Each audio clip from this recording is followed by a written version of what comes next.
আনন্দের সাথে আপনাদের জানানো যাইতেছে যে কোটোভোর এক্স সার্ভিসম্যান ওয়েলফেয়ার অ্যাসোসিয়েশন সরকার অনুমোদিত অ্যাসোসিয়েশনের তরফে আগামী 7ই ফেব্রুয়ারি আমাদের ডিসি অফিসের পূর্ব দিকে একটি ব্লাড ডোনেশন ক্যাম্প অনুষ্ঠিত হবে। উক্ত অনুষ্ঠানে আপনাদের দুর্লভ কামনা করে নতুন এক্স সার্ভিস টিভি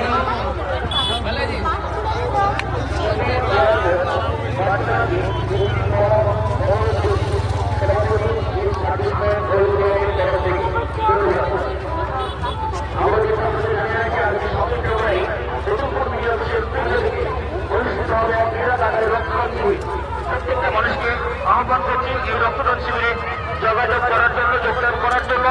রক্তদান শিবিরটি হবে এক্স সার্ভিসম্যান এবং ওয়েলফেয়ার অ্যাসোসিয়েশন। হ্যাঁ, ফাঁকা থাকে এখন ফোনটা করে দিন, নাহলে শুনতে পাবেন তো। যদি ফাঁকা থাকে তুমি চলে তাকে তো তেমন দেখা হয়ে যাবে, তাকে তো দেখা হয়ে যাবো আসতে করতে। 7ই ফেব্রুয়ারি ভিডিও অফিসের পূর্ব দিকে আপনারা দেখছেন সুন্দর একটা অনুষ্ঠান।